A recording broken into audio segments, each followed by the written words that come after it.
السلام علیکم ورحمۃ اللہ وبرکاتہ۔ بسم اللہ الرحمن الرحیم، نحمدہ ونصلی علی رسولہ الکریم، اما بعد۔ اس سے پہلے کے جو کلپ بنائے گئے ان میں یہ تو بتا دیا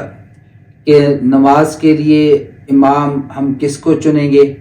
اور اپنی مسجد کے اندر اگر ہم نے مستقل کسی کو امام متعین کرنا ہے تو اس میں ہمیں کیا صفات دیکھنی چاہیے، اس کی علمیت کہاں تک ہو اور اس کی وضع تک کیسی ہو، یہ چیزیں ہم اس سے پہلے ذکر کر چکے۔ مقتدی کیسا ہونا چاہیے اور مقتدی کے حقوق کیا ہیں وہ بھی ہم ذکر کر چکے۔ آج ہم ذکر کرتے ہیں ایک اور مسئلے کا جس کو ہم عنوان دیتے ہیں، تعبیر کرتے ہیں کہ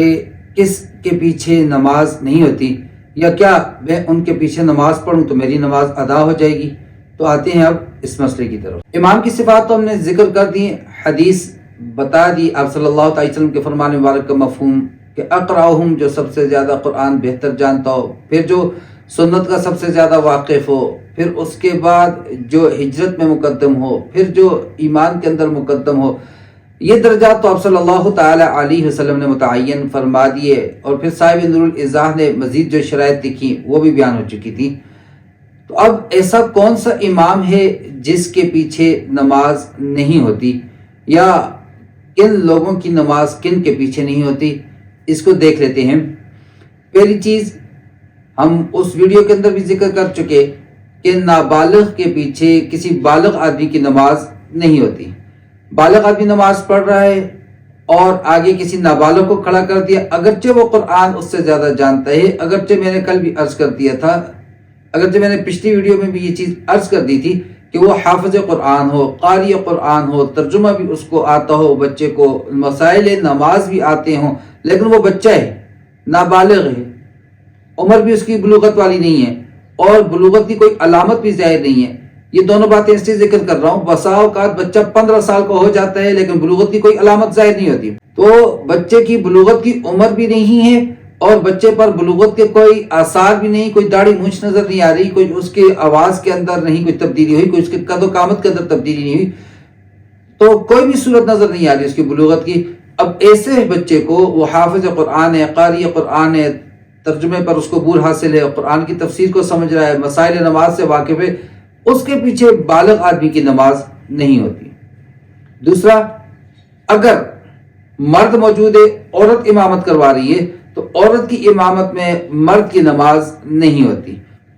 ذکر کر دیا تھا حضرت عائشہ رضی اللہ تعالی عنہ جماعت کروایا کرتی تھی، عورتوں کو عورت جماعت کروا سکتی ہے، اور ہجرہ یا محنث جس کو کہا جاتا ہے وہ بھی عورتوں کو جماعت کروا سکتا ہے، اور طریقہ کار اس کا ہم نے عرض کر دیا تھا کہ وہ صف کے اندر ساتھ کھڑا ہوگا، امام مذکر مرد کی طرح آگے کھڑا نہیں ہوگا، بلکہ عورتوں کی امام وہ عورتوں کے درمیان میں صف کے اندر ہی کھڑی ہوگی۔ اسی طرح سے امام کھڑا ہے آگے اور پیچھے کوئی مقتدی آگے کھڑا ہو گیا، اب مقتدی جو پیچھے آ کر کھڑا ہوا وہ یہ سمجھا کہ یہ ظہر کی نماز پڑھ رہے ہیں، اور پیچھے کھڑا ہونے والا آ کے اس کے ساتھ شامل ہو گیا، اور کہیں ایسی صورتحال تھی سفر میں تھے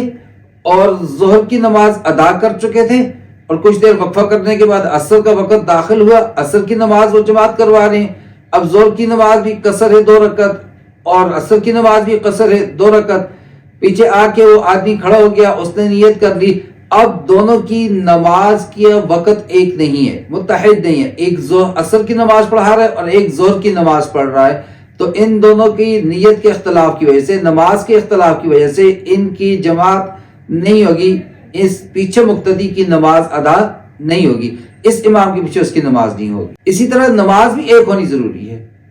کہ مثال کے طور پر امام کھڑا ہے اور امام پڑھا رہا ہے، تراویح پڑھا رہا ہے، یا مثال کے طور پر امام کوئی نفل پڑھا رہا ہے، بسا اوقات قرآن یاد کرنے کے لیے نفل کی جماعت کروا دیا کرتے، وہ جائز ناجائز مکروہ جو اس بیس کو چھوڑیے، تو اب وہ کھڑا ہے اور وہ نماز پڑھا رہا ہے، اور نماز وہ پڑھا رہا ہے تراویح کی یا کوئی نفل کی جماعت کروا رہے، اور پیچھے جو مقتدی آ کر کھڑا ہو گیا اور اس نے یہ سمجھا یہ فرض نماز پڑھا رہے ہیں، تو اب اس صورت میں بھی ان کی امامت کے پیچھے اس مقتدی کی اقتداء درست نہیں ہوگی، کیونکہ دونوں کی نماز ایک نہیں ہے، ایک نفل پڑھا رہا ہے اور دوسرا پیچھے فرض پڑھ رہا ہے۔ اسی طرح سے ایسا شخص جس کا مسلک مختلف ہو، مسلک مختلف ہونے کو سمجھ لیجئے، عقیدہ مختلف ہونے کو نہیں کہہ رہا، میں مسلک کی بات کر رہا ہوں۔ دین اور مذہب میں فرق ہے۔ دین کس چیز کا نام ہے؟ عقیدے کا نام ہے۔ وہ چیزیں جو ہم پڑھتے ہیں ایمان مفصل کے اندر، آمنت باللہ وملائکتہ وکتبہ ورسلہ والیوم الآخر والقدر خیرہ وشرہ من اللہ تعالی والبعث بعد الموت، اس کو ہم دین سے، عقیدے سے تعبیر کیا کرتے ہیں۔ اور دین کی مثال بیج کی ہے۔ اب جو بیج بویا ہے تو جو اس سے پودا نکلے گا، جو اس سے اعمال سامنے آئیں گے، وہ اعمال مذہب ہیں، یا اس دین کو ظاہر کرنے کی جو صورت ہے وہ مذہب ہے، وہ راستہ ہے۔ اگر مسلک مختلف ہوں، آپ یہاں سے سفر کر رہے ہیں راول پنڈی کا، اب آپ کی مرضی، آپ جی ٹی روڈ سے جائیں، آپ موٹر وے سے جائیں، یا آپ درمیان میں سے کوئی تیسرا حتار والا راستہ اختیار کر لیں، یا آپ خانپور ڈیم والا راستہ اختیار کر لیں، تو یہ منزل تک پہنچنا ہے، اللہ رب العزت تک پہنچنا ہے، نبی کریم صلی اللہ تعالی علیہ وسلم کے بتائے ہوئے طریقے کے مطابق دین پر چلنا ہے۔ تو اس صورت میں مختلف مسالک ہیں۔ امام ابو حنیفہ رحمۃ اللہ علیہ بھی موجود ہیں، امام شافعی رحمۃ اللہ علیہ بھی موجود ہیں، امام مالک بھی موجود ہیں، امام احمد بن حنبل رحمہ اللہ اجمعین سارے کے سارے موجود ہیں، سارے کے سارے مسلک موجود ہیں۔ اب ایک مسلک والا کیا دوسرے مسلک کے پیچھے نماز پڑھے؟ میں مسلک کی بات کر رہا ہوں، عقیدے کی بات نہیں کر رہا ہوں۔ عقیدے کے جس کی خرابی ہے اس کے پیچھے نماز ہوتی نہیں ہے۔ جس کا مسلک دوسرا ہو، کہ ایک شوافع کے اس پر مسلک پر قائم ہو اور ایک حنفی مسلک والا ہو، ایک امام شافعی رحمۃ اللہ علیہ کے مسلک کو اپنائے ہوئے اور ایک امام اعظم ابو حنیفہ رحمہ اللہ کی تقلید کر رہا ہے، ان کے مسلک پہ چل رہا ہے، تو کیا ان کی ایک دوسرے کے پیچھے نماز ہوتی ہے یا نہیں ہوتی؟ تو بعض مسائل ایسے ہیں کہ اگر ان کے اندر وہ رعایت کرنے والے ہوں، مثال دے دیتے ہیں، امام شافعی رحمۃ اللہ علیہ کے نزدیک انسان کے اندر خون ہر وقت موجود ہے، اگر وہ ظاہر ہو جاتا ہے، بہہ پڑتا ہے، اس سے وضو نہیں ٹوٹتا، اور امام ابو حنیفہ رحمہ اللہ کے نزدیک وضو اس سے ٹوٹ جاتا ہے۔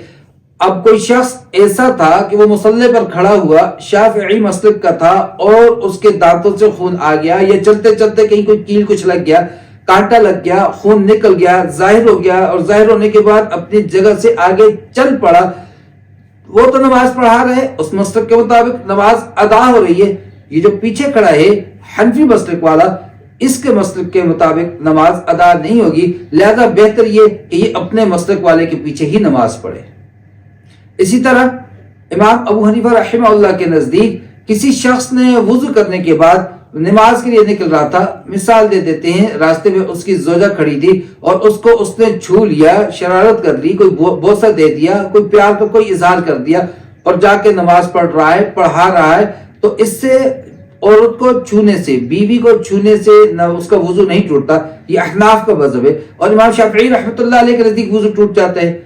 تو پھر اس صورت میں اب امامت کروانے والا حنفی مسلک کا اور پیچھے کھڑا ہونے والا شافعی مسلک کا ہے، تو اس صورت میں شافعی مسلک والے اس کے پیچھے نماز نہ پڑھیں۔ تو وہ لوگ جو ان کی رعایت کرنے والے ہوں، وہ امام جو ان چیزوں کی رعایت کرنے والے ہوں، مثال دیتا ہوں، احتیاط سے کام لے رہے کہ امام شافعی مسلک والا بھی باوجود خون بہنے کے اور وہ وضو دوبارہ کر رہا ہے، تو بالکل اس کے پیچھے نماز ہو جائے گی۔ یہ بات ہے مسلک کی۔ جو عقیدے کا خراب ہو، عقیدے کا خراب سے مراد جو حضرت علی رضی اللہ تعالیٰ عنہ کو مشکل کشا کے ہیں، جو داتا دربار پہ جائے، حاضری لگائے، سجدہ کرے، جو کسی بھی پیر صاحب کو وہ مشکل کشا، حاجت روا سمجھ رہا ہو، داتا سمجھ رہا ہو، جس کا عقیدہ درست نہ ہو، عقیدے کے خرابی والے کے پیچھے نماز بالکل بھی نہیں ہوتی۔ عقیدہ خراب نہیں، اور باقی ہمارے استاد محترم فرمایا کرتے تھے کہ یہ جتنے بھی مسالک ہیں، یہ دراصل اللہ تبارک و تعالیٰ نے اپنے پیارے حبیب صلی اللہ علیہ وسلم کی ہر سنت کو، ہر کام کو ایک مسلک کے ذریعے زندہ رکھا ہوا ہے۔ تو اب جب اللہ تبارک و تعالیٰ نے اپنے حبیب کی سنتوں کو وَرَفَعْنَا لَكَ ذِكْرَكَ، اپنے حبیب کے طریقوں کو زندہ رکھا ہوا ہے، ایک نے ہر ایک کے پاس دلائل موجود ہیں، تو اس صورت میں ہر ایک کے پیچھے نماز ہو جائے گی۔ حضرت عثمان رضی اللہ تعالیٰ عنہ کے پاس لوگ آتے ہیں اور کہتے ہیں وہ لوگ جنہوں نے آپ کا محاصرہ کیا ہے، وہ لوگ جو آپ کو شہید کرنے کے در پہ ہیں، تو کیا ان کے پیچھے نماز ہوگی یا نہیں ہوگی؟ آپ نے فرمایا بالکل نماز ان کے پیچھے ہوگی۔ تو نماز کے لیے، امامت کے لیے جو ہم نے شرائط کی، اس شخص میں وہ شرائط پائی جاتی ہے تو اس کے پیچھے بالکل نماز ہو جاتی ہے بلا کسی اس کے، اور مسلک مختلف ہو نماز ہو جاتی ہے، عقیدہ مختلف ہو یا مسلک کے اندر بھی جو طہارت کے مسائل آپس میں ٹکرا رہے ہوں تو وہاں پر پھر ایک دوسرے کے پیچھے نماز پڑھنا بہتر نہیں ہے۔ احناف کا نزدیک یہ جو عام جرابیں اس پر مسا نہیں ہوتا، اور ہمارے کچھ حضرات ایسے ہیں جو اپنے آپ کو اہل حدیث کہہ رہے ہیں، تو وہ جب جرابوں کے اوپر مسا کر رہے ہیں اور کھڑے ہو رہے ہیں، مسا موزوں پر ہوتا ہے، موزے کی شرائط اپنی ہیں اور جرابوں میں وہ شرائط مفقود نہیں پائی جاتی، تو جرابوں پر صرف مسا کر کے کھڑا ہو گیا نماز پڑھا رہے، تو ایسے شخص کے پیچھے مکمل طہارت والے کی نماز نہیں ہوگی۔ اسی طرح افضل شخص پیچھے موجود ہو تو افضل شخص کی ادنا کے پیچھے، میں نے دوسری ویڈیو میں عرض کر دیا تھا کہ ایک وقت کی نماز کسی کے پیچھے ہو سکتی ہے، لیکن مستقل امامت کے لیے ضروری ہے کہ وہ شخص علم میں، تقوی میں، ظاہری وضع کرتا میں سنت کے قریب ہو، تو ایسے شخص کو اپنا امام مقرر کیا جائے۔ تو اب کوئی افضل شخص پیچھے موجود ہے تو اس کے ہوتے ہوئے کسی ادنا کو آگے کھڑا کر دیا گیا تو اس افضل شخص کی ادنا کے پیچھے نماز نہیں ہوتی۔ افضل سے مراد جو قاری قرآن ہے، عالم بالسنہ ہے، جو وضع قطع میں سنت کے قریب ہے، جو تقوی والا ہے، جس کے اندر وہ شرائط پائی جا رہی ہیں، اور اس کے بجائے کسی اور کو آگے کھڑا کر دیا تو افضل کے ہوتے ہوئے، جیسے حضرت عمر رضی اللہ تعالیٰ عنہ نے فرمایا تھا کہ مجھے شہید کر دیا جائے، مجھے قتل کر دیا جائے، یہ بات مجھے گوارا ہے بنسبت اس جماعت کے کہ میں امامت کر رہا ہوں اور حضرت ابوبکر صدیق رضی اللہ تعالیٰ عنہ پیچھے کھڑے۔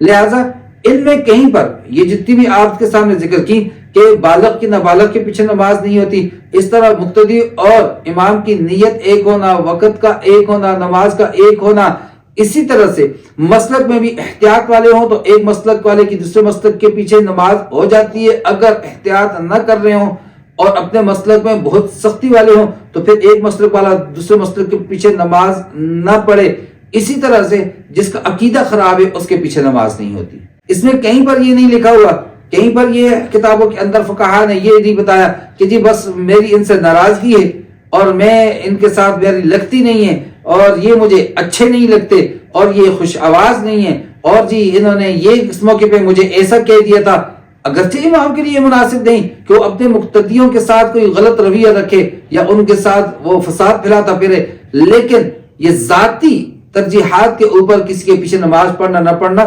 ہمارا سٹینڈرڈ وہ دین اسلام ہے، وہ سنت ہے، نہ کہ ہمارا سٹینڈرڈ ہماری ذاتی ترجیحات ہیں۔ تو جب ہمارا سٹینڈرڈ، ہمارا معیار آپ صلی اللہ تعالی علیہ وسلم کے فرامین مبارک، آپ صلی اللہ تعالی علیہ وسلم کی سنت مبارک ہوگی تو پھر ہمیں کسی اور چیز کی ضرورت ہی نہیں ہے۔ لیکن اگر ہمارا سٹینڈرڈ ہماری اپنی ذاتی بنائی ہوئی چیزیں ہوں گی تو پھر ہم ادھر ادھر خجل خوار ہوتے رہیں گے، اپنی مرضی سے پھرتے رہیں گے۔ اللہ تبارک و تعالیٰ جو کہتے ہیں فی طغیانہم یعمہون، اپنی سرکشیوں میں سرگرداں رہیں گے، تو ہم اپنے کاموں کے اندر لگے رہیں گے، ہدایت کو، فلاح کو کبھی نہیں پہنچ سکتے۔ ہدایت چاہیے، جنت چاہیے تو پیارے نبی کریم صلی اللہ تعالی وسلم کے راستے ہیں، آپ کی سنتیں ہیں، آپ کے فرامین مبارک ہیں۔ اللہ رب العزت مجھے اور آپ کو ان باتوں کو سمجھنے، ان پر عمل کرنے کی توفیق عطا فرمائے۔ وما علینا الا البلاغ۔ السلام علیکم ورحمۃ اللہ وبرکاتہ۔